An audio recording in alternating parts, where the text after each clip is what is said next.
Saya yang dulu cuma anak penjual gorengan di pinggir jalan kota Bandung, akhirnya berdiri di tengah kota paling sibuk di India sambil menggenggam koper murah yang rodanya bahkan nyaris copot. Saya datang membawa mimpi besar bernama beasiswa. Tapi saya tidak pernah tahu kalau negeri itu bukan cuma menguji kemampuan akademik saya. Negeri itu juga menguji seberapa kuat hati saya bertahan sendirian. Semua itu dimulai dari sini. Suara klakson bersahut-sahutan memenuhi jalanan Mumbai malam itu. Udara terasa panas, bercampur bau asap kendaraan dan rempah-rempah dari kios makanan kaki lima. Saya berdiri kebingungan di depan stasiun Chhatrapati Shivaji Terminus sambil memeluk tas ransel. Ponsel saya bergetar. "Ibu?" Saya langsung mengangkatnya.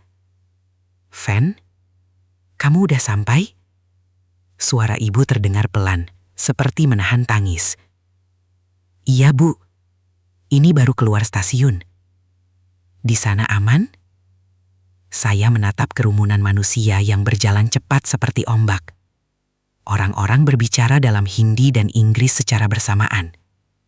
Motor, taksi hitam kuning, suara pedagang chai. Semuanya terasa terlalu ramai. "Iya aman kok, Bu." Padahal sebenarnya saya takut setengah mati. Tapi ternyata semua itu berawal dari 3 bulan sebelumnya, hidup saya masih sangat sederhana. Saya membantu ibu berjualan gorengan sepulang kerja part-time sebagai penjaga warnet dekat kampus. Setiap malam saya belajar TOEFL sambil menahan kantuk. Ayah saya sudah lama sakit paru-paru. Beliau jarang bicara soal rasa sakitnya, karena biaya rumah sakit terlalu mahal. "Yang penting, kamu lanjut sekolah." Itu kalimat yang selalu beliau ulang. Saya masih ingat malam ketika email beasiswa itu datang. "Congratulations, Alven Mahardika. You are accepted." Tangan saya gemetar. "Ibu," suara saya tercekat. "Aku keterima." Ibu yang sedang membungkus pisang goreng langsung berhenti. "Keterima apa?" "Beasiswa India." Plastik di tangan ibu jatuh. Beliau menangis malam itu. Bukan karena sedih, tapi karena untuk pertama kalinya, mimpi anaknya terasa mungkin. 2 minggu kemudian saya terbang ke Mumbai dengan koper pinjaman milik tetangga. Di pesawat saya membayangkan hidup baru yang indah. Kampus besar, teman-teman internasional, masa depan cerah. Tapi kenyataan menghantam lebih cepat dari dugaan. Begitu sampai asrama internasional kampus, petugas resepsionis hanya berkata singkat, "Your room payment is not completed." Saya bingung. Tapi beasiswa saya cover housing. Petugas itu menggeleng. Administration delay. Jantung saya langsung jatuh. Saldo rekening saya bahkan tidak cukup untuk bertahan seminggu di Mumbai. Malam pertama saya di India, saya tidur di lantai lobi asrama sambil memeluk koper. AC dingin menusuk kulit. Mahasiswa lain lalu lalang tanpa memedulikan saya. Saya membuka chat keluarga. "Ayah, jangan menyerah ya, Fen." "Ibu, kalau uang kurang bilang." Saya langsung menutup layar ponsel. Saya tahu mereka tidak punya apa-apa lagi untuk dikirim. Keesokan paginya saya bertemu seseorang yang mengubah hari pertama saya di India. "Hei, kamu mahasiswa baru?" Saya menoleh. Seorang perempuan India berdiri sambil membawa buku-buku tebal. Rambut hitamnya diikat sederhana. Matanya tajam tapi hangat. "Iya? Kamu tidur di sini?" Saya malu menjawabnya. Dia akhirnya duduk di samping saya. "My name is Anya." "Alven." Dia tersenyum kecil. "You look lost." Saya tertawa hambar. "Because I am." Anya membantu saya menemui bagian administrasi kampus. Tapi petugas bernama Satish hanya berkata dingin, "Scholarship funds delayed. Maybe 2 weeks." 2 weeks? Saya langsung panik. "Where am I supposed to stay?" Satish mengangkat bahu tanpa peduli. Anya terlihat kesal. "This is not fair." "Welcome to Mumbai Administration," jawab Satish santai. Hari itu saya sadar, beasiswa ternyata tidak otomatis membuat hidup jadi mudah. Malamnya Anya mengajak saya ke sebuah kafe kecil dekat jalanan padat Mumbai. Hujan turun deras di luar. Lampu-lampu kota memantul di jalanan basah. Saya meminum chai hangat sambil diam. Anya memperhatikan saya. "You miss home?" Saya tersenyum kecil. "Baru sehari, tapi iya." Dia tertawa pelan. "India memang chaos. Tapi kalau kamu bisa bertahan di sini, kamu bisa bertahan dimanapun." Kalimat itu terdengar sederhana. Tapi entah kenapa, saya mengingatnya sangat lama. 3 hari berikutnya menjadi mimpi buruk. Saya mencari kamar murah, makan irit, dan mulai mengikuti kelas dengan kondisi hampir tidak tidur. Bahasa Inggris Profesor India yang cepat membuat saya kewalahan. Profesor Arvind Rao bahkan mempermalukan saya di depan kelas. "Mr. Alvan, if you come here unprepared, you will not survive this program." Satu kelas langsung diam. Saya malu, sangat malu. Malamnya saya duduk sendirian di halte bus sambil melihat hujan Mumbai yang tidak berhenti sejak sore. Untuk pertama kalinya sejak tiba di India, saya berpikir ingin pulang. Lalu ponsel saya berbunyi. Sebuah email masuk. Subjek, Final Warning, Scholarship Verification. Jantung saya langsung berdegup keras. Saya membuka email itu dengan tangan gemetar. Dan kalimat pertama yang saya baca membuat tubuh saya dingin seketika. "Your scholarship status is currently under review." Your scholarship status is currently under review. Kalimat itu terus terngiang di kepala saya, bahkan saat hujan Mumbai mengguyur halte bus tempat saya duduk malam itu. Tangan saya dingin, napas saya terasa pendek. Di bawah email itu ada satu kalimat lagi. "If verification fails, scholarship funding may be terminated." Saya langsung berdiri. Tidak mungkin. Orang-orang berlalu lalang tanpa peduli. Bus datang dan pergi. Pedagang chai berteriak menawarkan minuman hangat. Kota ini tetap bergerak cepat, sementara hidup saya seperti berhenti mendadak. Kalau beasiswa saya dicabut, semuanya selesai. Tapi ternyata semua itu berawal dari... 2 hari sebelum email itu datang, saya sempat merasa hidup mulai membaik. Saya akhirnya menemukan kamar kecil di daerah Baikula. Bangunannya tua. Cat temboknya mengelupas, kipas plafonnya berbunyi berisik sepanjang malam. Tapi setidaknya saya tidak lagi tidur di lobi asrama. Pemiliknya seorang wanita India paruh baya bernama Mrs. Devi. "You Indonesian boy?" tanyanya saat pertama bertemu. Saya mengangguk. "Study hard. Many foreign students cry here."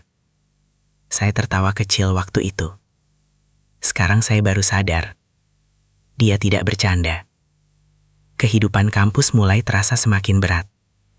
Profesor Arvind Rao memberi tugas analisis data yang bahkan mahasiswa lokal pun banyak mengeluhkannya. Di ruang kelas, saya selalu jadi yang paling diam. Bukan karena tidak mengerti sepenuhnya, tapi karena saya takut salah bicara. Logat Inggris saya berbeda. Cara berpikir akademik di India juga jauh lebih agresif dibanding kampus saya di Indonesia. Mereka terbiasa berdebat langsung dengan dosen. Sementara saya terbiasa diam dan mendengarkan.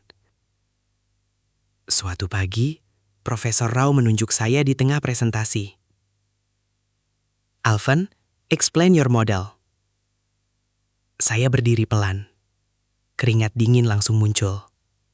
Saya mencoba menjelaskan, tapi pengucapan saya berantakan karena gugup. Beberapa mahasiswa mulai berbisik. Profesor Rao memotong ucapan saya. "This is master degree level. Speak with confidence." Satu kelas langsung sunyi. Malu rasanya seperti ditampar di depan banyak orang. Setelah kelas selesai, saya buru-buru keluar menuju tangga gedung kampus. Tapi seseorang memanggil saya. "Hei." Anya. Dia membawa laptop dan 2 gelas kopi. "You skip lunch again?" Saya tersenyum tipis.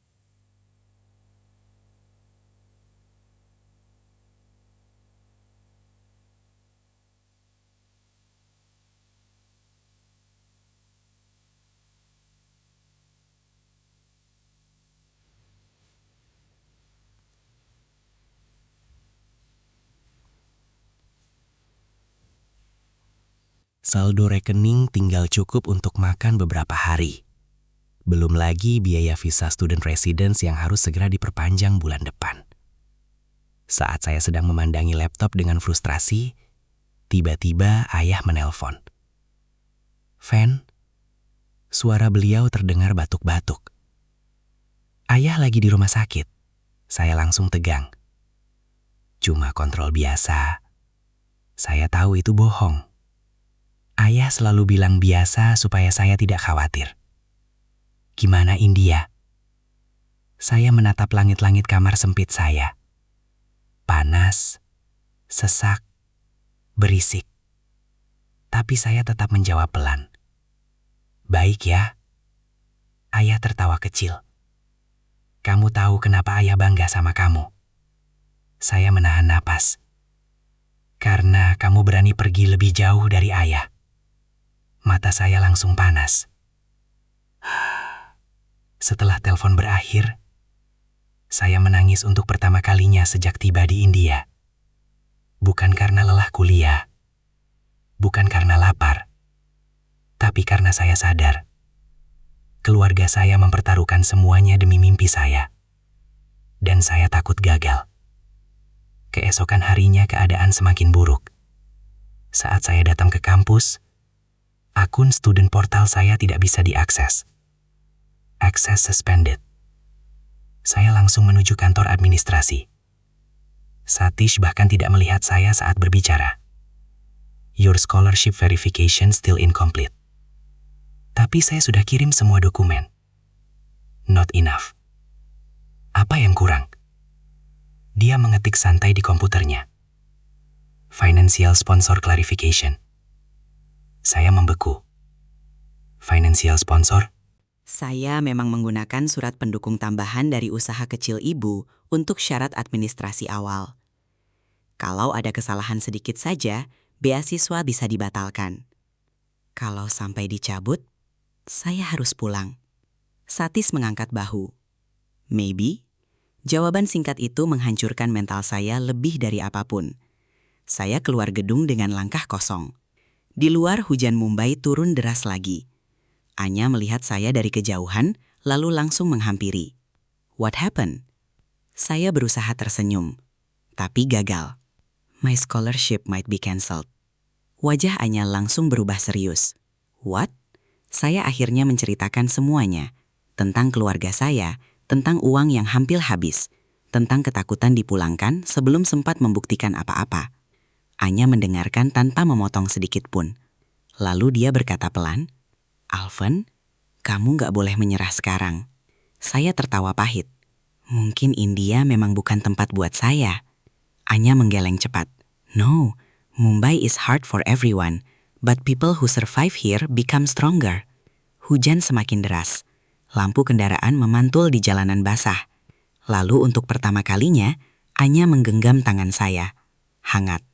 Dan entah kenapa, di tengah kota sebesar dan sekeras Mumbai, itu menjadi satu-satunya hal yang membuat saya merasa tidak sendirian. Namun malam itu, saat saya kembali ke kamar kos kecil saya menemukan sebuah amplop terselip di bawah pintu. Di bagian depannya tertulis nama saya. Dan ketika saya membukanya, isi surat itu membuat jantung saya berhenti sesaat. Student Visa Compliance Investigation. Student Visa Compliance Investigation. Saya membaca surat itu berulang kali di bawah lampu kamar kos yang redup. Tangan saya sampai gemetar. Di bagian bawah surat tertulis, Failure to attend verification may affect your legal student status in India.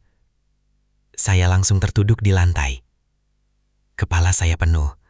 Beasiswa bermasalah, visa diperiksa, uang hampir habis, dan deadline tugas kampus terus berjalan tanpa peduli hidup saya sedang hancur. Di luar kamar, suara kereta malam Mumbai terdengar samar bercampur hujan yang belum berhenti sejak sore. Saya memejamkan mata. Untuk pertama kalinya, saya benar-benar takut.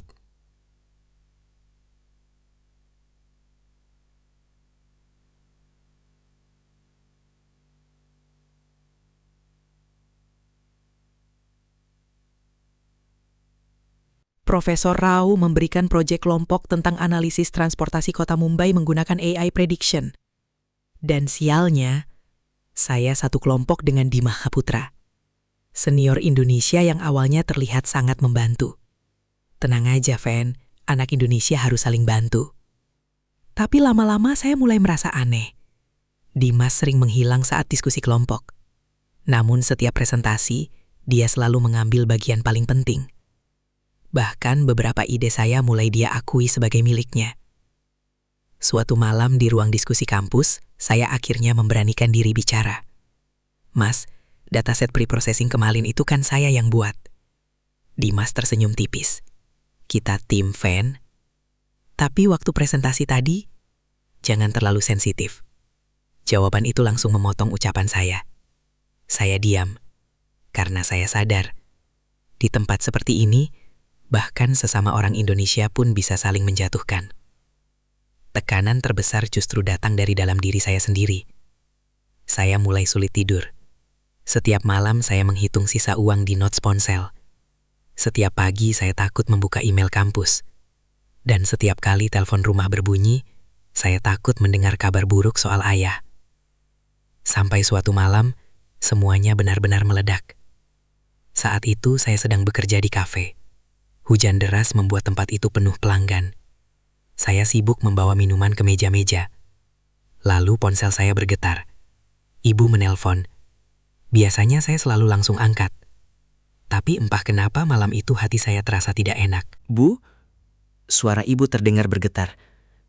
Fen, ayah masuk rumah sakit lagi. Dunia saya seperti berhenti. Ayah kenapa? Sesaknya makin parah. Saya langsung bersandar ke tembok dapur belakang kafe. Napas saya memburu. Jarak ribuan kilometer itu tiba-tiba terasa sangat kejam. Saya ingin pulang. Saya ingin ada di samping ayah. Tapi saya bahkan tidak punya uang untuk tiket pesawat. Rahul melihat wajah saya pucat. You okay? Saya menggeleng pelan. My father is sick. Rahul diam beberapa detik. Lalu tanpa banyak bicara, dia mengambil alih bagi minuman dari tangan saya. Go outside, take 5 minutes. Itu pertama kalinya saya melihat sisi manusiawinya. Saya keluar ke belakang kafe. Hujan Mumbai turun deras membasahi jalan sempit di belakang stasiun. Saya menangis malam itu. Diam-diam, supaya tidak ada yang melihat. Lalu tiba-tiba seseorang datang membawa payung. Anya. Kamu kenapa? Saya menatapnya dengan mata merah. Dan untuk pertama kalinya, saya menceritakan semuanya tanpa ditahan sedikit pun. Tentang ayah, tentang rasa takut gagal, tentang rasa bersalah meninggalkan keluarga demi mimpi yang belum tentu berhasil. Anya mendengarkan dalam diam. Hanya suara hujan yang terdengar di antara kami. Lalu dia berkata pelan. Di India ada satu hal yang orang sering lupakan. Apa? Strong people also get tired. Kalimat itu menghancurkan pertahanan saya. Saya tertawa kecil sambil mengusap mata. Kalau saya gagal gimana? Anya menatap saya lama. Then fail while fighting, not while running away. Jantung saya berdegup aneh setelah mendengar itu. Bukan cuma karena kata-katanya, tapi karena cara dia melihat saya. Seolah dia benar-benar percaya saya bisa bertahan. Keesokan harinya, saya datang ke kantor visa compliance sesuai surat panggilan. Ruangan itu dingin dan penuh mahasiswa asing dari berbagai negara. Seorang petugas memanggil nama saya. Alven Mahagika. Saya masuk dengan gugup. Petugas itu membuka beberapa dokumen di meja. You are working part-time? Jantung saya langsung jatuh. Student visa India punya aturan ketat soal pekerjaan. Saya menelan ludah. Just temporary. Do you understand this may violate your visa conditions? Tubuh saya langsung dingin. Kalau sampai visa saya dicabut, semuanya selesai. Kuliah selesai, beasiswa selesai, mimpi selesai. Saya mencoba menjelaskan bahwa saya bekerja karena dana beasiswa terlambat cair. Tapi petugas itu hanya mencatat sesuatu tanpa ekspresi. Lalu dia berkata pelan, We will review your case. Review lagi. Kata itu mulai terasa seperti mimpi buruk. Saat keluar gedung, saya melihat puluhan kereta Mumbai melintas cepat di kejauhan. Kota ini tetap bergerak tanpa peduli siapa yang sedang hancur. Ponsel saya tiba-tiba berbunyi. Email baru masuk. Dari Profesor Arvind Rao. Subjek, Academic Integrity Meeting. Saya membuka email itu dengan napas tertahan. Dan isi kalimat pertamanya membuat kaki saya lemas. Your project has been reported for possible plagiarism. Will this be the end of us? Pertanyaan Anya menggantung di tengah hujan Mumbai yang turun deras malam itu. Halte bus kecil tempat kami berdiri dipenuhi suara kendaraan, pengumuman stasiun, dan aroma aspal basah setelah hujan. Tapi di kepala saya, semuanya terasa sunyi. Saya menatap Anya yang berdiri dengan mata berkaca-kaca. Dan untuk pertama kalinya sejak datang ke India, saya benar-benar takut kehilangan seseorang. Tapi ternyata, semua itu berawal dari... Dulu saya datang ke Mumbai hanya membawa satu mimpi, mengubah hidup keluarga saya. Saya rela meninggalkan rumah, bekerja sampai dini hari, tidur hanya beberapa jam, dan bertahan dari semua tekanan demi satu tujuan. Membuktikan bahwa perjuangan ayah dan ibu tidak sia-sia. Saya tidak pernah menyangka, di kota paling sibuk dan paling melelahkan itu, saya justru menemukan seseorang yang membuat saya merasa dimengerti. Anya hadir di setiap titik terburuk hidup saya. Saat saya tidur di lobi asrama karena uang beasiswa terlambat cair. Saat visa saya hampir dicabut. Saat saya dituduh plagiarisme. Saat saya menangis diam-diam karena ayah dirawat di rumah sakit. Dia selalu ada.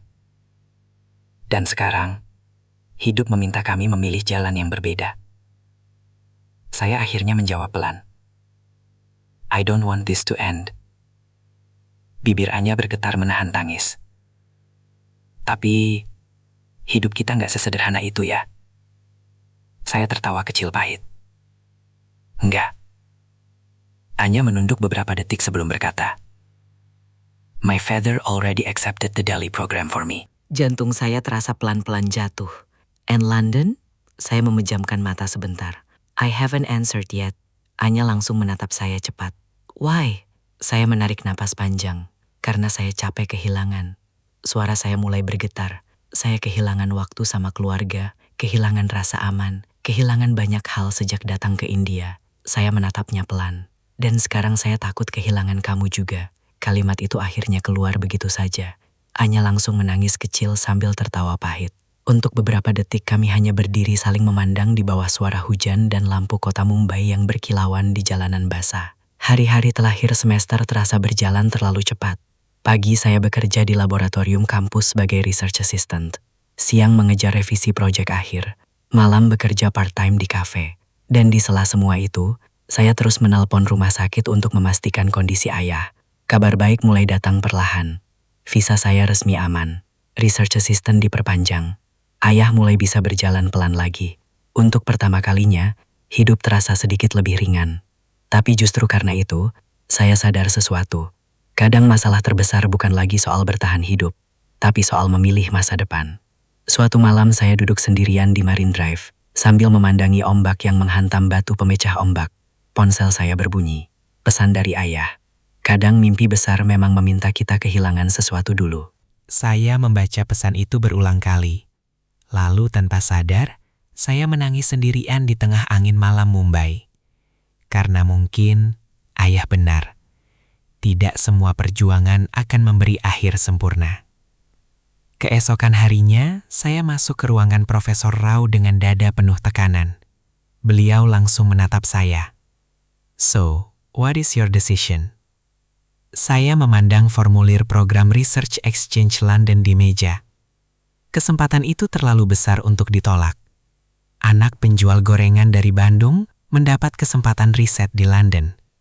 Dulu itu bahkan terdengar mustahil. Tapi wajah Anya terus muncul di kepala saya. Profesor Rao memerhatikan saya cukup lama. Opportunity will not wait forever, Alvin. Saya menutup mata sebentar. Lalu perlahan, saya menandatangani formulir itu. Approved. Profesor Rao tersenyum tipis. Good choice. Tapi anehnya, dada saya justru terasa makin sesak. Sore harinya saya menemui Anya di stasiun kereta Mumbai tempat kami sering bertemu sepulang kuliah.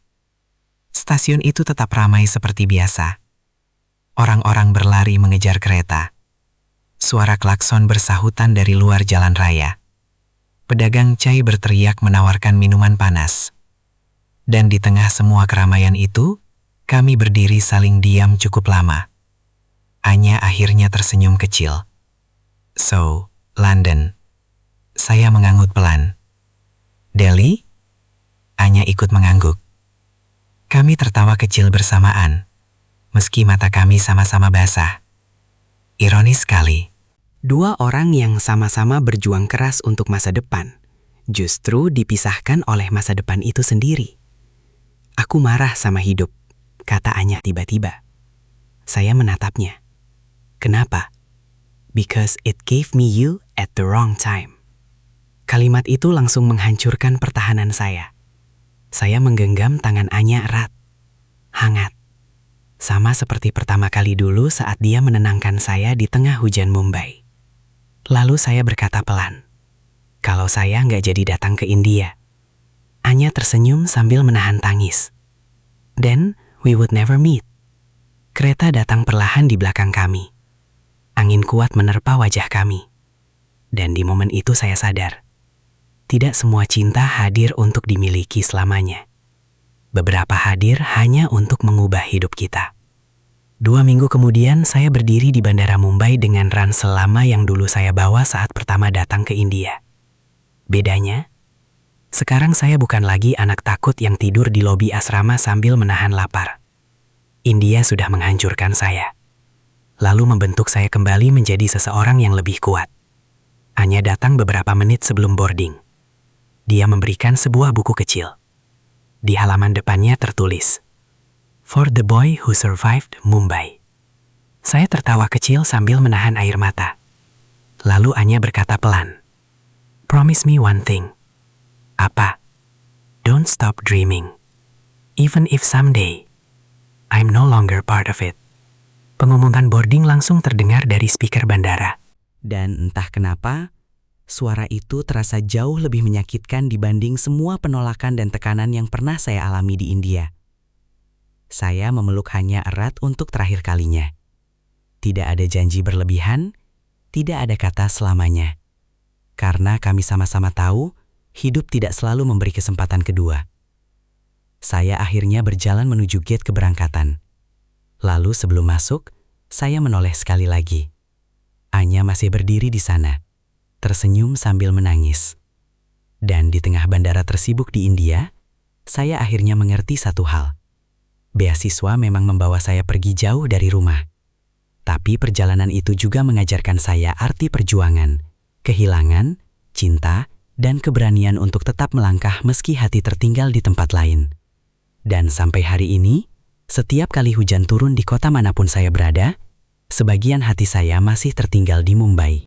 Fen, ayah tiba-tiba kritis malam ini.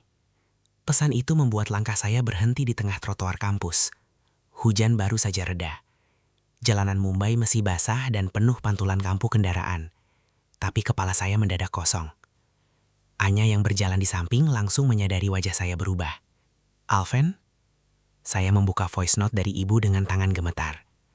Tangis ibu langsung terdengar. Fen, ayah kamu tadi sesaknya parah banget. Dada saya langsung terasa sesak ikut mendengarnya. Dokter bilang paru-parunya drop. Saya memejamkan mata kuat-kuat. Ribuan kilometer jauhnya dari rumah, dan saya bahkan tidak bisa melakukan apapun. Tapi ternyata semua itu berawal dari... Sejak kecil, ayah selalu menjadi orang paling keras kepala yang saya kenal. Beliau tidak pernah mau terlihat lemah. Bahkan saat batuk darah pertama kali muncul 2 tahun lalu, beliau masih memaksa menarik angkot demi membayar uang kuliah saya. Kalau ayah berhenti kerja, kamu berhenti mimpi. Kalimat itu terus teringat di kepala saya malam itu. Saya langsung mencari tiket pesawat pulang Indonesia di ponsel. Harga paling murah tetap mustahil untuk saya beli. Belum lagi status visa saya masih dalam investigasi. Kalau saya keluar India sekarang, belum tentu bisa masuk lagi. Saya mulai gemetar sendiri. Anya pelan-pelan mengambil ponsel dari tangan saya. Hey, look at me. Saya menatapnya dengan mata merah. I can't lose him. Suara saya pecah. Anya terlihat menahan napas melihat saya seperti itu. Lalu tanpa bicara panjang, dia menarik saya duduk di halte bus kampus yang sepi malam itu. Udara Mumbai terasa lembab setelah hujan. Suara kendaraan masih ramai meski sudah hampir tengah malam. Saya akhirnya bicara pelan. Saya takut jadi anak gagal. Anya mengernyit. Maksud kamu? Saya pergi jauh demi beasiswa. Tapi waktu ayah sakit, saya malah nggak ada di rumah. Kalimat itu terasa seperti pisau di tenggorokan saya sendiri. Anya diam cukup lama. Lalu dia berkata lembut. Alven, orang tua nggak selalu butuh anaknya ada di samping. Saya menatapnya bingung. Mereka cuma butuh tahu, perjuangan mereka nggak sia-sia. Malam itu saya tidak tidur sama sekali. Saya terus menunggu kabar rumah sakit sambil mencoba menyelesaikan assignment machine learning yang deadline-nya pagi. Di kamar kos kecil saya, kipas tua terus berputar berisik, laptop panas, kopi sachet murah berserakan di meja. Jam menunjukkan pukul 3 pagi ketika ibu akhirnya mengirim pesan. Keadaan ayah stabil. Saya langsung menunduk lega. Tapi beberapa detik kemudian muncul pesan baru. Cuma biaya rumah sakitnya besar sekali, Ven. Jantung saya kembali jatuh. Saya membuka mobile banking. Saldo saya bahkan tidak cukup untuk membantu banyak. Dan itu menghancurkan harga diri saya sebagai anak. Besoknya saya datang ke kampus dengan mata merah karena tidak tidur. Profesor Rao sedang membahas hasil evaluasi Academic Integrity Meeting. Ruangan kelas sunyi saat beliau bicara. After further investigation, plagiarism responsibility does not fall entirely on Mr. Alven. Saya langsung menahan napas. However, satu kata itu langsung membuat jantung saya berdegup lagi. Carelessness in academic collaboration is still a serious issue. Saya tetap mendapat academic warning. Tidak dikeluarkan. Tapi satu langkah lagi, selesai sudah semuanya. Setelah kelas bubar, Dimas mencoba menghampiri saya. Ven, saya langsung memotong. Mas tahu nggak, hidup saya hampir hancur gara-gara itu. Dimas terdiam. Untuk pertama kalinya saya melihat rasa bersalah di wajahnya. Tapi entah kenapa, saya sudah terlalu lelah untuk marah. Saya pergi meninggalkannya begitu saja. Hari-hari berikutnya berubah jadi perlombaan bertahan hidup. Pagiku siang bisa. Sore mencari tambahan shift kerja. Malam video call rumah sakit. Tubuh saya mulai benar-benar drop. Suatu malam di kafe saya bahkan hampir pingsan saat membawa nampan. Rahul langsung menangkap bahu saya. Sit down. I'm okay. No, you're dying slowly. Saya tertawa kecil mendengar itu. Tapi sebenarnya, mungkin dia benar. Anya mulai sering datang ke kafe hanya untuk memastikan saya makan. Kadang dia membawa roti, kadang makanan vegetarian murah dari kantin kampus. Kadang cuma duduk diam menemani saya sampai shift selesai. Dan anehnya, kehadiran dia mulai terasa seperti rumah kecil di tengah kota asing ini. Suatu malam saat kami berjalan pulang dari stasiun, listrik tiba-tiba padam di beberapa area jalan. Mumbai mendadak gelap. Hanya ada lampu kendaraan dan suara hujan tipis. Anya berjalan pelan di samping saya. Di India, katanya sambil tersenyum kecil, orang bilang kota ini bisa membuat orang jatuh cinta atau hancur total. Saya tertawa kecil. Kalau saya? Anya menatap saya beberapa detik. I think you're becoming stronger. Jantung saya berdegup aneh lagi. Bukan karena Mumbai, tapi karena dia. Namun malam itu, saat saya sampai kamar kos, saya melihat 3 panggilan tak terjawab dari ibu. Dan satu pesan pendek yang membuat tubuh saya langsung dingin. Ven, ayah sempat sadar tadi. Saya langsung membuka pesan berikutnya. Dan beliau bilang ingin bicara sesuatu tentang beasiswamu.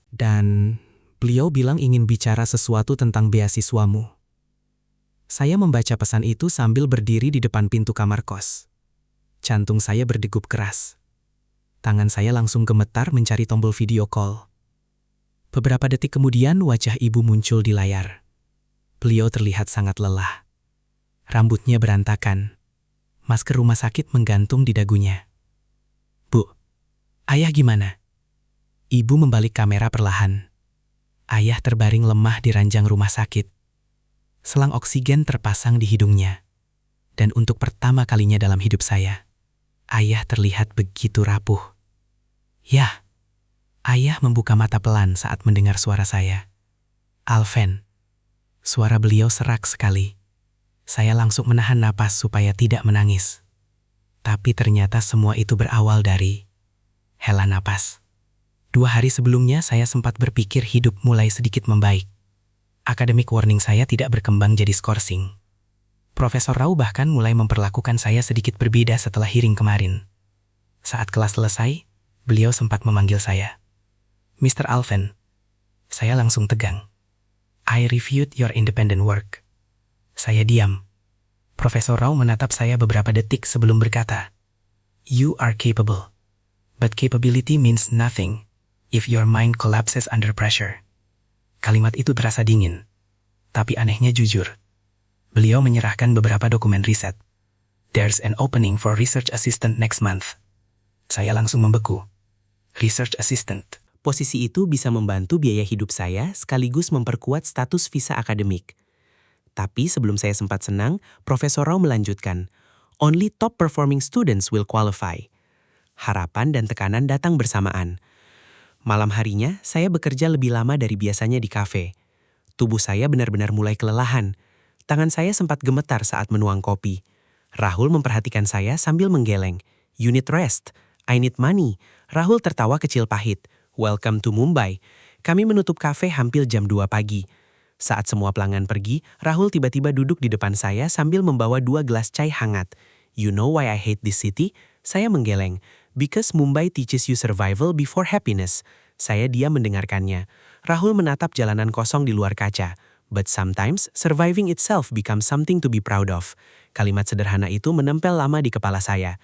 Karena beberapa bulan lalu, saya bahkan tidak pernah membayangkan bisa bertahan sejauh ini. Kembali ke rumah sakit, ayah memanggil nama saya pelan lewat layar ponsel. Ven, iya yah, ayah batuk beberapa kali sebelum bicara lagi. Jangan pulang, saya langsung membeku. Yah, dengerin ayah, suara beliau lemah tapi tegas seperti biasanya. Kalau kamu pulang sekarang, semua perjuangan itu berhenti di tengah jalan. Air mata saya akhirnya jatuh, tapi ayah sakit, ayah bersenyum kecil. Justru karena ayah sakit, kamu harus berhasil. Saya menutup mulut menahan tangis.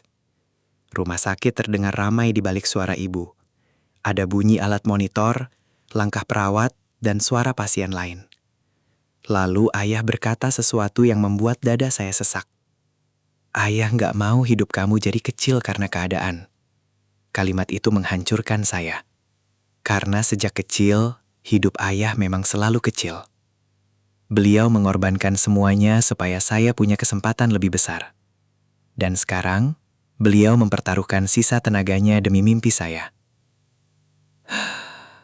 Setelah video call selesai, saya duduk sendirian di lantai kamar kos. Mumbai malam itu terasa lebih sunyi dari biasanya. Saya melihat tumpukan buku, laptop tua, dan tagihan-tagihan kecil di meja. Lalu untuk pertama kalinya sejak datang ke India, saya berhenti merasa kasihan pada diri sendiri. Kalau ayah masih bertahan melawan sakitnya, maka saya juga harus bertahan. Hari-hari berikutnya berubah jadi fase paling brutal selama saya tinggal di Mumbai. Saya mulai mengejar nilai mati-matian demi posisi research assistant. Pagi sampai sore kuliah, malam kerja part-time. Dini hari belajar di perpustakaan 24 jam. Saya bahkan beberapa kali tertidur di depan laptop. Anya mulai khawatir melihat kondisi saya. Suatu malam dia menemukan saya ketiduran di library dengan coding masih terbuka di layar. Alven, saya terbangun kaget. Anya duduk di samping saya sambil membawa kopi. Kamu udah tidur belum 2 hari ini? Saya tertawa kecil. Masih hidup kan? Anya tidak ikut tertawa. Matanya justru terlihat sedih. You don't have to destroy yourself to prove your worth. Saya diam. Karena sebenarnya, saya juga takut.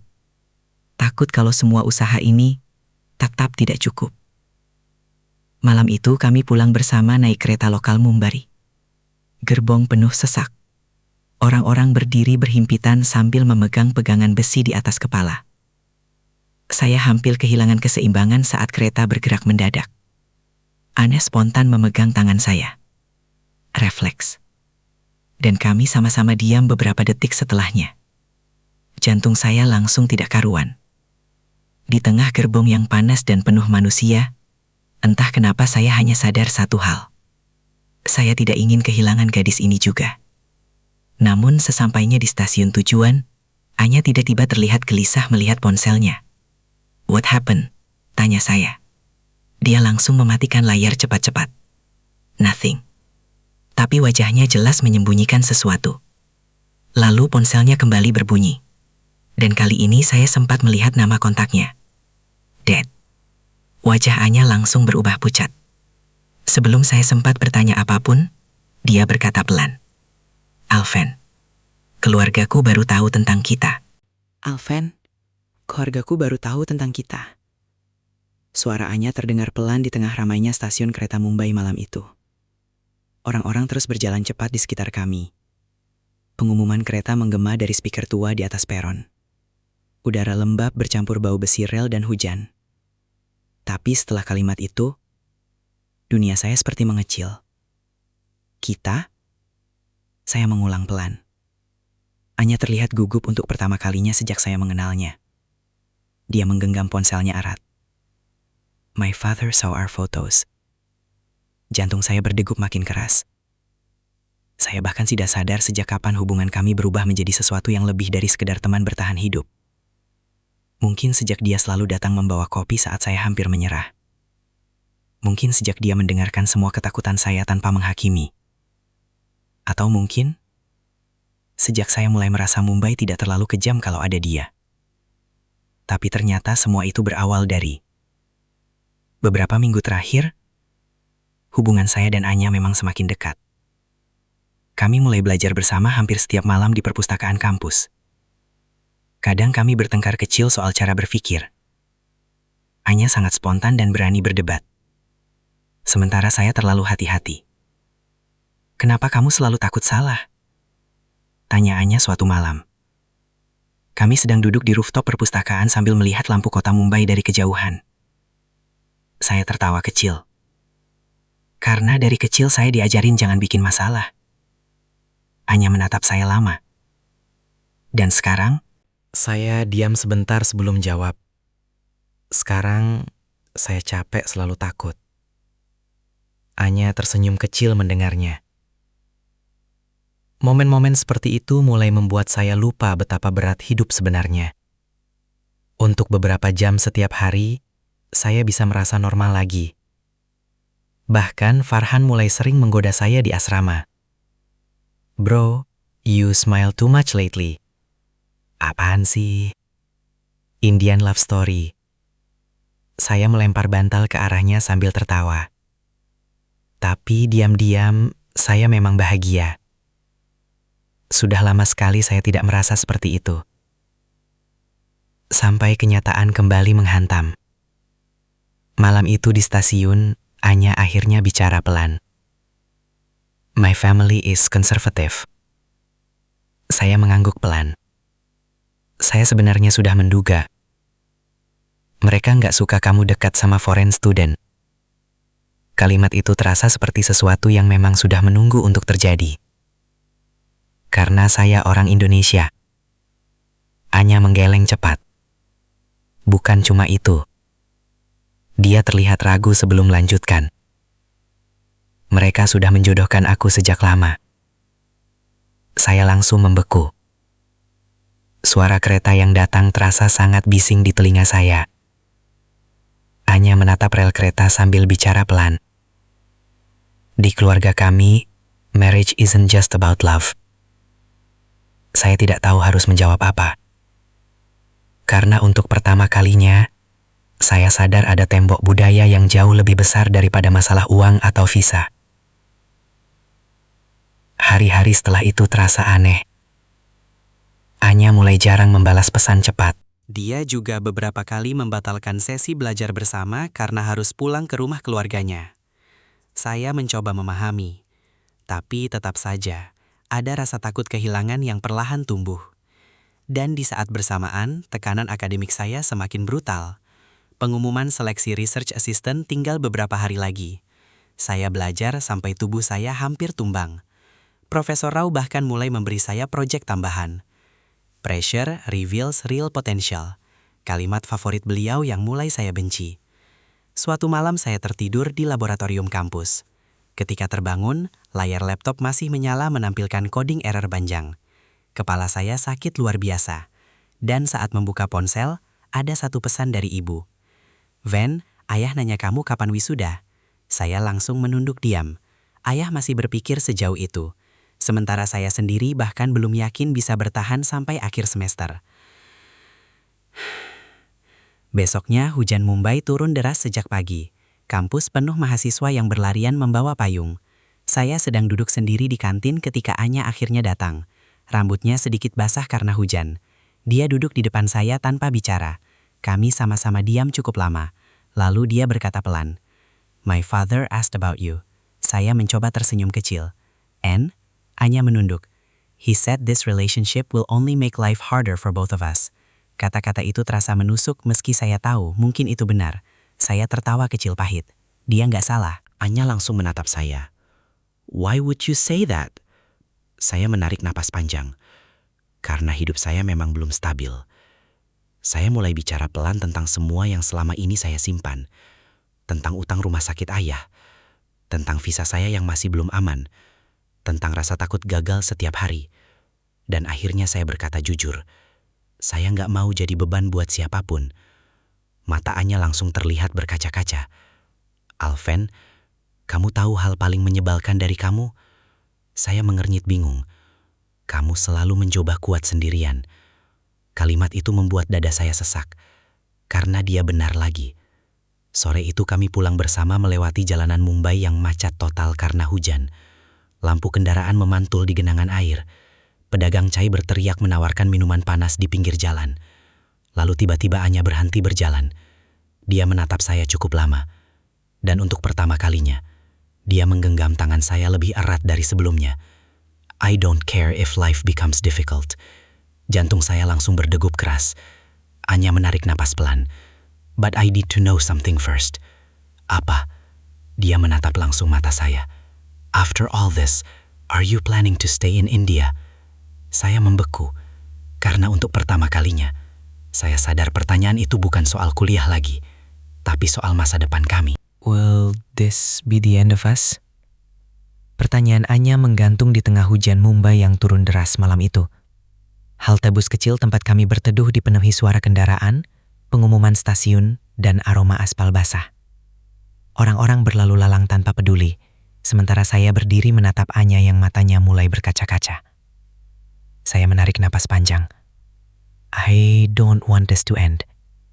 Anya tersenyum kecil, tapi senyum itu terlihat rapuh. "Tapi hidup kita nggak sesederhana itu ya?" Saya tertawa pelan penuh lelah. "Enggak, saya bahkan belum tahu hidup saya 6 bulan lagi bakal seperti apa."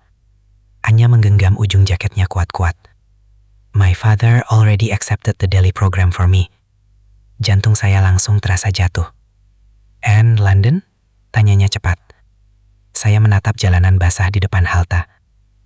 "I haven't answered yet." "Kenapa?" Saya menoleh pelan ke arahnya. "Karena saya capek kehilangan." Suara saya mulai bergetar. Saya kehilangan waktu sama keluarga, kehilangan rasa tenang, kehilangan banyak hal sejak datang ke India. Saya berhenti sebentar sebelum melanjutkan. "Dan sekarang saya takut kehilangan kamu juga." Anya langsung menunduk. Bahunya sedikit bergetar menahan tangis. Hujan turun makin deras. Lampu kendaraan memantul di genangan air jalanan Mumbai. Hari-hari terakhir semester terasa brutal. Pagi saya menjadi research assistant di laboratorium kampus. Siang revisi proyek akhir bersama Profesor Rao. Malam bekerja di kafe dekat Mumbai Central. Dini hari video call rumah sakit untuk memastikan kondisi ayah. Tubuh saya mulai benar-benar kelelahan. Suatu malam, saya tertidur di depan laptop laboratorium sampai Profesor Rao membangunkan saya. "You'll collapse if you continue like this." Saya mengusap wajah pelan. "I can rest later, sir." Beliau menatap saya tajam. "That's what every exhausted student says before breaking down." Saya terdiam. Profesor Rao lalu duduk di sebelah saya sambil melihat hasil coding di layar. "You know why I recommended you for London?" Saya menggeleng. "Because pressure didn't destroy you." Kalimat itu membuat dada saya sesak. Karena beliau tidak tahu betapa sering saya hampir menyerah diam-diam. Malam berikutnya saya pergi ke Marine Drive sendirian. Ombak menghantam batu pemecah ombak. Sementara angin laut Mumbai terasa dingin di wajah. Ponsel saya berbunyi, pesan dari ayah. Kadang mimpi besar memang meminta kita kehilangan sesuatu dulu. Saya membaca pesan itu lama sekali, lalu tanpa sadar air mata saya jatuh begitu saja. Karena mungkin itu kenyataannya. Keesokan harinya saya masuk ke ruangan Profesor Rao dengan dada penuh tekanan. Beliau langsung menyodorkan formulir Research Exchange London. So, final decision? Saya menatap formulir itu lama. London adalah mimpi besar. Kesempatan yang dulu bahkan terasa mustahil untuk anak penjual gorengan seperti saya. Tapi wajah Anya terus muncul di kepala saya. Profesor Rao memperhatikan saya beberapa detik. Opportunity doesn't wait forever, Alvin. Saya memejamkan mata sejenak. Lalu perlahan menandatangani formulir itu. Approved. Profesor Rao tersenyum tipis. You earned this. Tapi anehnya, saya tidak merasa menang. Sore harinya saya menemui Anya di stasiun kereta Mumbai. Stasiun itu tetap ramai seperti biasa. Orang-orang berlari mengejar kereta. Pedagang cai berteriak menawarkan minuman panas. Suara rel kereta berdecit nyaring memenuhi udara. Anya berdiri dekat tiang peron sambil memegang tiket kereta. Dia langsung tahu jawabannya hanya dari wajah saya. So, London. Saya mengangguk pelan. Anya tersenyum kecil sambil menahan air mata. Delhi. Kami sama-sama tertawa kecil, meski hati kami hancur perasaan. Saya mendekat pelan. I'm sorry. Anya langsung menggeleng cepat. No, don't apologize for chasing your dream. Tapi, rasanya saya egois. Anya menatap saya lama. Kalau kamu berhenti sekarang, semua perjuangan kamu di India jadi sia-sia. Kalimat itu membuat tenggorokan saya terasa berat. Kereta datang perlahan di belakang kami. Anginnya menerpa rambut Anya. Lalu tiba-tiba dia berkata, "Aku marah sama hidup." Saya tersenyum kecil pahit. Kenapa? Because it gave me you at the wrong time. Saya langsung menuntuk sambil tertawa kecil menahan tangis. Lalu saya menggenggam tangannya erat. Hangat. Sama seperti malam pertama dia membantu saya saat tidur di lobi asrama. Saya menatapnya pelan. Kalau saya nggak datang ke India, Anya tersenyum tipis. Then I would never meet the bravest person I know. Jantung saya langsung terasa sesak. 2 minggu kemudian saya berdiri di bandara Mumbai dengan ransel lama yang dulu saya bawa pertama kali datang ke India. Bedanya, sekarang saya bukan lagi anak ketakutan yang bingung mencari tempat tidur. India sudah menghancurkan saya, lalu membentuk saya kembali. Anya datang beberapa menit sebelum boarding sambil membawa buku kecil. Dia menyerahkannya ke saya. Di halaman depan tertulis, For the boy who survived Mumbai. Saya tertawa kecil sambil menahan air mata. Masih aja suka bikin saya nangis. Anya ikut tertawa kecil. You cried a lot in India. Because India was hard. Anya menggeleng pelan. No. Because you cared deeply. Kalimat itu membuat saya diam. Pengumuman boarding mulai terdengar dari speaker bandara. Anya menatap saya lama sebelum berkata pelan. Promise me one thing. Apa? Don't stop dreaming. Even if someday I'm no longer part of it. Saya mengangguk pelan sambil menggenggam tangannya terakhir kali. Lalu saya memeluknya erat. Tidak ada janji selamanya. Tidak ada janji akan menunggu. Karena kami sama-sama tahu. Hidup terlalu rumit untuk dijanjikan sesederhana itu. Saya akhirnya berjalan menuju gate keberangkatan. Dan sebelum masuk, saya menoleh sekali lagi. Anya masih berdiri di sana. Tersenyum sambil menangis. Dan di tengah bandara tersibuk di India, saya akhirnya sadar satu hal. Beasiswa memang membawa saya jauh dari rumah. Tapi perjalanan itu juga mengajarkan saya bahwa perjuangan terbesar bukan cuma tentang bertahan hidup, melainkan tentang tetap melangkah meski sebagian hati kita tertinggal di tempat lain. Will this be the end of us? Pertanyaan Anya langsung menghantam dada saya di tengah hujan Mumbai yang mengguyur halte bus malam itu. Kendaraan terus lewat dengan suara klakson bersahutan. Air menetes dari ujung rambut Anya. Tapi dia tetap menatap saya tanpa berkedip. Saya menarik napas berat. I don't want this to end. Anya tersenyum kecil. Lalu berkata lirih. Tapi hidup kita nggak sesederhana itu kan? Saya tertawa pahit. Saya bahkan belum bisa menjanjikan hidup saya sendiri. Hening hanya berlangsung sepersekian detik sebelum Anya kembali bicara. My father accepted the Delhi program for me. Jantung saya langsung jatuh. And London? Saya memalingkan wajah ke jalanan basah. I haven't answered yet. Why? Karena saya capek kehilangan.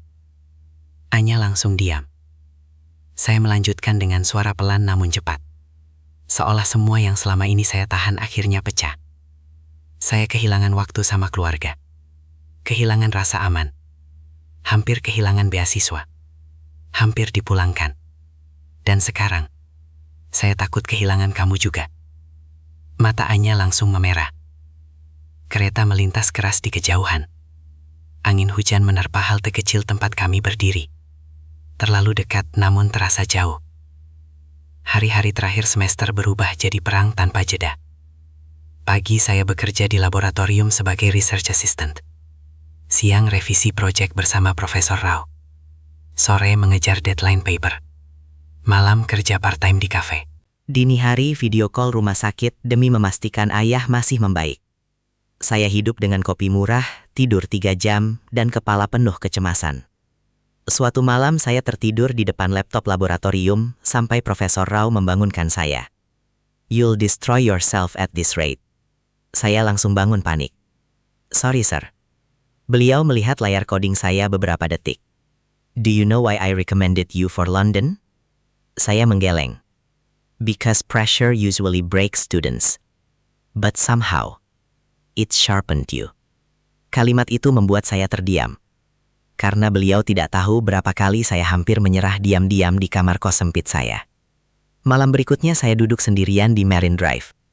Ombak menghantam batu pemecah ombak tanpa henti. Mumbai tetap sibuk bahkan hampir tengah malam. Ponsel saya berbunyi. Pesan dari ayah. Kadang mimpi besar memang meminta kita kehilangan sesuatu dulu. Saya membaca pesan itu berulang kali sambil menunduk. Air mata jatuh begitu saja. Karena untuk pertama kalinya, saya sadar mimpi dan cinta mungkin tidak akan berjalan ke arah yang sama. Besok paginya saya masuk ke ruangan Profesor Rao dengan kepala penuh.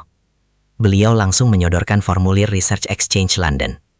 So, final decision? Saya menatap formulir itu lama. London adalah mimpi besar. Kesempatan yang bahkan dulu tidak berani saya bayangkan. Profesor Rao menatap saya tajam. Opportunity doesn't wait forever, Alvin. Saya memejamkan mata sebentar. Wajah ibu. Ayah di rumah sakit. Anya di halte bus. Semua bercampur di kepala saya. Lalu perlahan, saya menandatangani formulir itu. Approved. Profesor Rao mengangguk puas. You earned this. Tapi dada saya justru terasa semakin berat. Sore harinya, saya menemui Anya di stasiun kereta Mumbai.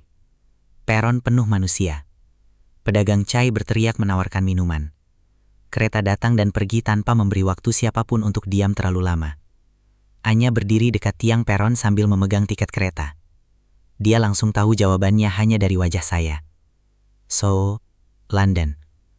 Saya mengangguk pelan. Anya tersenyum kecil, meski matanya mulai basah. Delhi. Kami tertawa kecil bersamaan, seolah mencoba terlihat baik-baik saja meski hati kami runtuh pelan-pelan. Saya mendekat. I'm sorry. Anya langsung menggeleng. No, jangan minta maaf karena memilih mimpimu. Tapi rasanya saya egois. Anya menatap saya kuat-kuat. Kalau kamu berhenti sekarang, semua perjuanganmu di India jadi sia-sia. Kereta masuk ke peron dengan suara decitan keras. Anginnya menerpa wajah kami. Lalu Anya berkata pelan, aku marah sama hidup. Saya tersenyum pahit. Kenapa? Because it gave me you at the wrong time. Kalimat itu langsung menghancurkan pertahanan saya. Saya menggenggam tangannya erat. Hangat. Sama seperti malam pertama dia membantu saya saat saya hampir menyerah di lobi asrama. Saya menatap matanya lama. Kalau saya nggak datang ke India, Anya tersenyum sambil menahan tangis. Then I would never meet the bravest person I know. Jantung saya terasa sesak mendengarnya. 2 minggu kemudian, saya berdiri di Bandara Mumbai dengan ransel lama yang dulu saya bawa pertama kali datang ke India. Bedanya, sekarang saya bukan lagi anak takut yang bingung mencari tempat tidur. India sudah menghancurkan saya, lalu membentuk saya jadi seseorang yang jauh lebih kuat. Anya datang beberapa menit sebelum boarding sambil membawa buku kecil. Dia menyerahkannya ke saya. Di halaman depan tertulis, "For the boy who survived Mumbai." Saya tertawa kecil. Kamu masih aja bikin saya nangis. Anya ikut tertawa meski air matanya jatuh lebih dulu. You cried a lot in India. Because India was hard. Anya menggeleng pelan. No. Because you cared deeply. Pengumuman boarding langsung terdengar dari speaker bandara. Dan suara itu terasa lebih menyakitkan daripada semua tekanan yang pernah saya alami di Mumbai. Anya menatap saya untuk terakhir kali. Promise me one thing.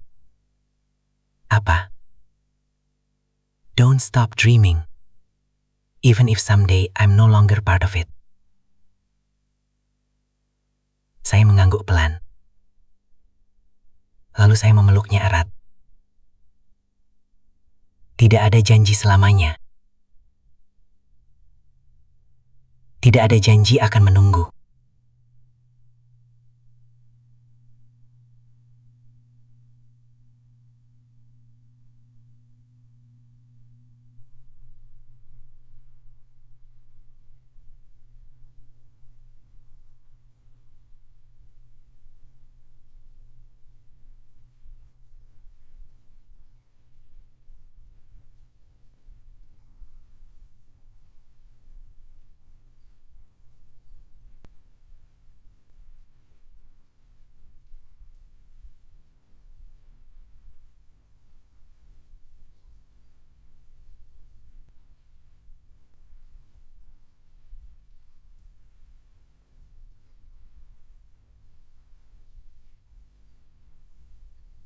Dan di tengah bandara tersibuk di India, saya akhirnya sadar satu hal. Beasiswa memang membawa saya jauh dari rumah. Tapi perjalanan itu juga mengajarkan saya bahwa perjuangan terbesar bukan cuma tentang bertahan hidup, melainkan tentang tetap melangkah meski sebagian hati kita tertinggal di tempat lain. Will this be the end of us? Pertanyaan Anya menggantung di tengah suara hujan Mumbai malam itu. Halte bus kecil tempat kami berdiri terasa begitu sempit. Lampunya berkedip pelan. Jalanan basah memantulkan cahaya kendaraan yang lewat tanpa henti. Saya menatap Anya. Dan, untuk pertama kalinya sejak datang ke India, saya tidak tahu jawaban yang benar. Karena apapun pilihan saya, akan ada sesuatu yang hilang. Tapi ternyata semua itu berawal dari... Dulu saya datang ke India hanya membawa satu tujuan. Mengubah hidup keluarga saya. Saya tidak pernah berpikir akan menemukan seseorang yang membuat kota sekeras Mumbai terasa seperti rumah. Hanya hadir di saat saya hampir menyerah pada semuanya. Saat saya tidur di lobi asrama. Saat visa saya bermasalah. Saat ayah sakit. Saat saya mulai membenci diri sendiri, dia selalu ada. Dan sekarang, hidup meminta kami memilih arah yang berbeda. London, Delhi, Indonesia. 3 tempat berbeda. 3 masa depan berbeda. Saya akhirnya menjawab pelan. I don't want this to end. Mata Anya langsung berkaca-kaca. Tapi, saya tertawa kecil pahit. Tapi hidup kita nggak sesederhana itu. Hanya menunduk diam. Hujan masih turun deras di luar halte. Lalu dia berkata pelan, My father already accepted the daily program for me. Jantung saya terasa turun berlahan. And London? Tanyanya. Saya memejamkan mata sebentar. I haven't answered yet. Hanya langsung menatap saya cepat. Why? Saya tertawa kecil. Because I'm scared. Scared of what? Losing everything at the same time. Suara saya hampir pecah saat mengatakan itu. Karena jujur saja, saya lelah terus kehilangan. Kehilangan waktu bersama keluarga. Kehilangan rasa aman. Kehilangan kesempatan hidup normal. Dan sekarang, saya takut kehilangan dia juga. Hari-hari terakhir semester berlalu begitu cepat. Mumbai memasuki musim hujan paling deras tahun itu. Kereta sering terlambat. Jalanan banjir. Kampus penuh mahasiswa yang sibuk mengejar deadline akhir. Dan di tengah semua kekacauan itu, hidup saya perlahan berubah lagi. Ayah mulai sedikit membaik. Research assistant berjalan lancar. Bahkan masalah visa saya akhirnya resmi selesai karena status akademik baru. Hal-hal yang dulu terasa mustahil, satu persatu mulai teratasi. Tapi hubungan saya dan Anya justru semakin mendekati ujung. Malam sebelum pengumuman final program London, saya pergi sendirian ke Marine Drive. Angin laut Mumbai terasa dingin. Ombak menghantam batu-batu hitam di bawah jalan. Saya duduk lama sambil memikirkan semuanya. Lalu ponsel saya berbunyi. Pesan dari ayah. Kadang mimpi besar memang meminta kita kehilangan sesuatu dulu. Saya membaca pesan itu berkali-kali. Dan entah kenapa, air mata saya jatuh begitu saja. Karena mungkin selama ini saya terlalu sibuk mengejar masa depan, sampai lupa bahwa hidup tidak selalu memberi akhir sempurna. Keesokan paginya saya menemui Profesor Rao. Beliau langsung bertanya singkat. So, what is your decision? Ruangan itu sunyi. Hanya suara AC dan hujan di luar jendela. Saya menggenggam formulir program London cukup lama. Lalu perlahan, saya menyerahkannya kembali. Profesor Rao melihat tanda tangan saya di bagian bawah formulir. Approved. Beliau tersenyum kecil. Congratulations, Alvin. Tapi anehnya, dada saya justru terasa berat. Sore harinya saya menemui Anya di stasiun kereta tempat kami pertama kali benar-benar bicara dari hati ke hati. Mumbai masih seramai biasanya. Orang-orang berlari mengejar kereta. Pedagang cai berteriak menawarkan minuman. Suara pengumuman stasiun terus bersahutan. Dan di tengah semua keramaian itu, kami berdiri saling diam cukup lama. Anya akhirnya tersenyum kecil. So, London? Saya mengangguk pelan. Delhi? Anya ikut mengangguk. Kami tertawa kecil bersamaan. Ironis sekali. Dua orang yang sama-sama bertahan sejauh ini, akhirnya tetap dipisahkan keadaan. Aku marah sama hidup, kata Anya tiba-tiba. Saya menatapnya. Kenapa? Because it gave me you at the wrong time. Kalimat itu menghancurkan pertahanan saya sepenuhnya. Saya akhirnya menggenggam tangan Anya erat. Hangat. Sama seperti pertama kali dulu. Lalu saya berkata pelan. Kalau saya nggak jadi datang ke India. Anya tersenyum sambil menahan air mata. Then, we would never meet. Kereta datang perlahan di belakang kami. Angin kuat menerpa wajah. Dan saya sadar sesuatu. Mungkin tidak semua cinta diciptakan untuk dimiliki selamanya. Beberapa hadir untuk mengubah hidup kita. Hari keberangkatan saya menuju London tiba 2 minggu kemudian. Bandara Mumbai penuh manusia dan suara koper berisik di lantai.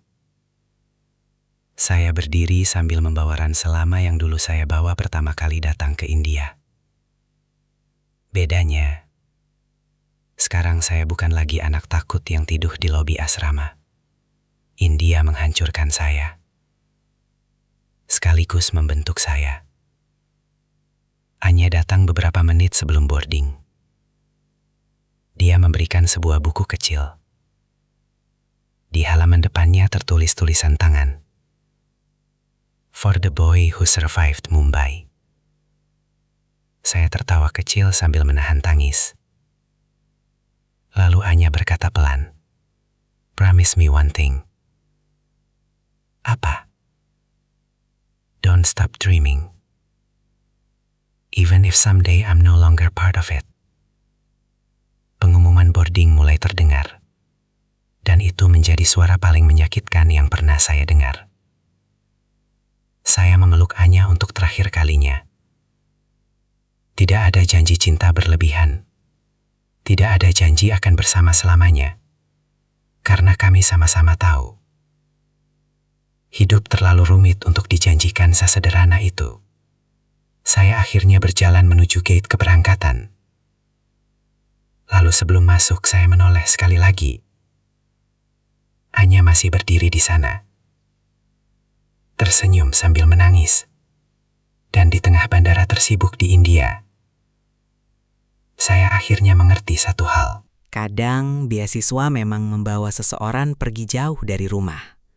Tapi tanpa disadari, perjalanan itu juga mengajarkan arti kehilangan, bertahan, dan menjadi manusia yang jauh lebih kuat dari sebelumnya.